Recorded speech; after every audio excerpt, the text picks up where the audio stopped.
The Laughing Cavalier here, presenting to you another tale of these troubled times, and it's another unscripted video with my usual notes.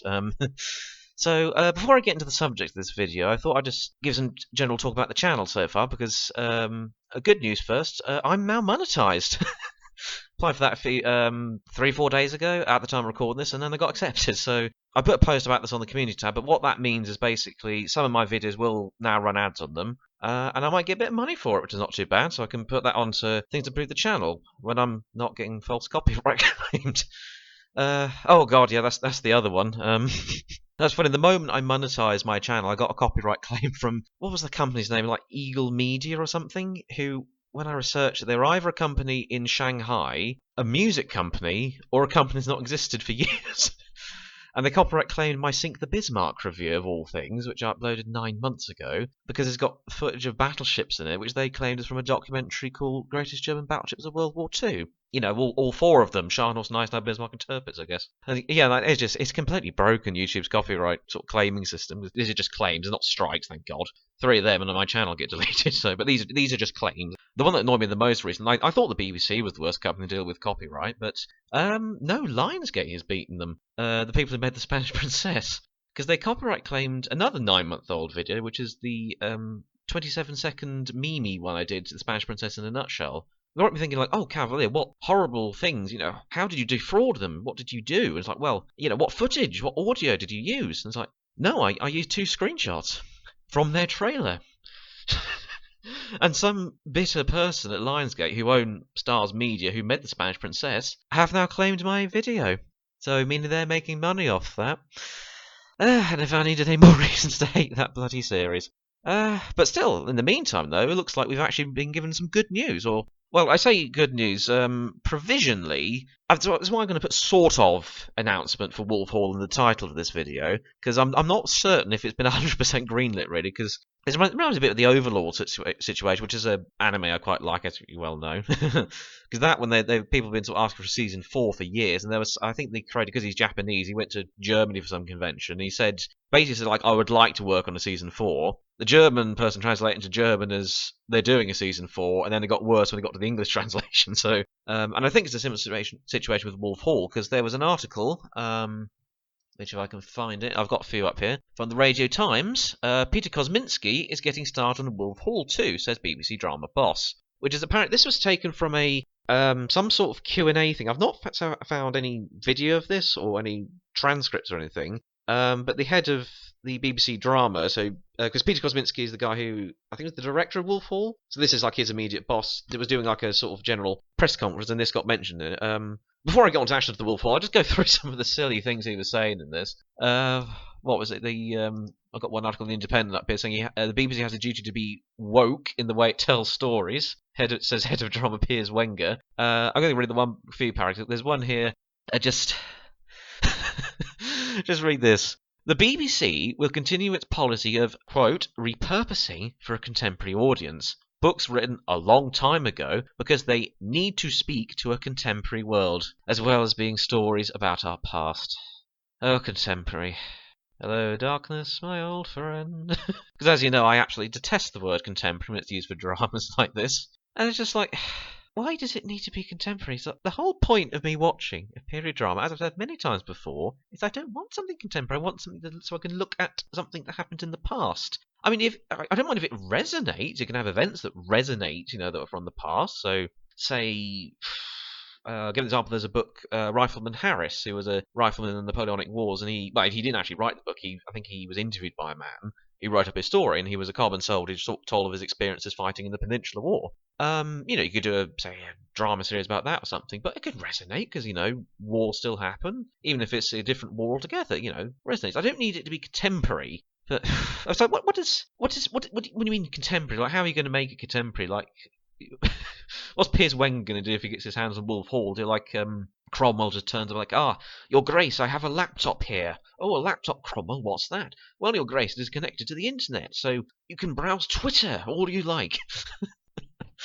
Oh, Christ, imagine Henry VIII with a Twitter account, that'd be terrible. What would he do if he had a Twitter account? I'm thinking about it. He'd probably look up anime, actually. Henry VIII, he just starts to look up anime girls, just like, Cromwell, I must have this one. Very well, Your Grace, I'll send the order immediately. It's like, Cromwell, just come here. It's like, what is it, Cranmer? It's like, just tell the king that's not that's a animated girl. It's not real. Yeah, I can't tell him he's the king. But what are we going to do? It's like, oh, we'll send off Anna Cleves. You bring her over. It's like, yeah, but he's going to know the difference. Like, no, it's fine. He won't know the difference. What's the worst that could happen? 6 months later, he just gets executed for crimes against anime. Contemporary Wolf Hall came to the BBC February 31st. Oh dear. So Piers, with his contemporary dramas, some of these, because apparently they're trying to pitch them to younger viewers who are going over to YouTube. Come to see me, I guess. Some of these are weird. These are not historical ones, obviously, but one of them includes Super Ho is one, written and starring Nicole Leckie. Provocative series follows Sasha Clayton, who dreams of being a singer and rapper, but spends most of her time in her bedroom smoking weed and stalking her ex-boyfriend on Instagram. Good to see the license fee is good on good quality content, BBC. Oh dear. Anyway, enough about that. Hopefully Piers Wenger won't be involved in Wolf Hall. So this is the gist of the article. So during this press conference, apparently Wolf Hall director Peter Kosminski has apparently already been sent the manuscript for Hilary Mantel's long-awaited sequel, The Mirror and the Light, and the working adaptation for TV has begun. But Piers Wenger, the BBC's drama controller, says he still has no idea when the drama will make it to our screens. At a press event in London, he commented, "I can't say that now. Genuinely, I think we are engaged in those conversations about getting co-writer Peter Strawn, Peter Kosminski, and getting the cast back together." Yeah, so basically that's what we got. But I think this is pretty good news. In fact, I actually only a few days ago, by coincidence, I just bought the book for Wolf Hall from the charity shop for 50p. So, obviously, because so far they've already had the first 2 books been adapted, and the third one is about to be published. And we'll definitely know what will happen then. So perhaps just go through my predictions, which we'll know when the book comes out. Obviously, know more. But from what I've been reading in newspaper reviews, and they've been fairly positive from the looks of it, it's going to be very focused on Henry trying to get an heir, obviously. Getting the whole plotline with Mary, trying to get her back to accept her father, position as head of the church and so on, and accept the annulment of the marriage to Catherine of Aragon. The Pilgrimage of Grace will apparently be quite a big thing. And there's going to be a semi-fictional plot with Cromwell having an illegitimate daughter, which he did have one called Jane, I believe, but they're Hilary Mantel apparently made up a bit of a plot about that, but it's like, oh, well, this is rooted in truth, I guess. The Exeter Conspiracy, which I think has already been alluded to, if not mistaken, in the last season. There's the beginnings of that. And then Anna Cleves stuff already. So, I mean, obviously this is very early stages, but I wonder how many episodes they're actually going to get out of that, because my memory says right, the first season is about 6 episodes long. I don't know if there's enough for 6 episodes in this one. I think 4 at most, and that's pushing it, really. Like maybe 2 on Jane, maybe 2 on Jane, 1 on the Exeter stuff in the beginning of the Anna Cleves stuff, and then Anna Cleves and Cromwell's downfall, I guess. But hopefully they're going to get the cast back together. Well, ones who've not been beheaded already. Mark Rylance and Jamie Lewis, they're going to be essential if we're going to do this, particularly Mark Rylance, because he is there's a lot of discussion about Cromwell and his betrayal and this, how accurate it is and so on, but he is a very interesting take on it, and I really want to see him return with this. Obviously I haven't got a clue what other characters are going to be appearing. I'd guess you get people like Ask in there. And with its Pilgrimage of Grace, maybe Catherine Howard towards the end. Well, again, we'll see once Hilary Mantel's book comes out. And as I say, I haven't read the books. But the series, it's a bit more sympathetic to Cromwell, I found. So is it going to be like he's going to start getting less sympathetic? I wonder as we go on, because we're getting really into the dissolution of the monasteries, the Exeter Conspiracy. He bumps off a lot of people.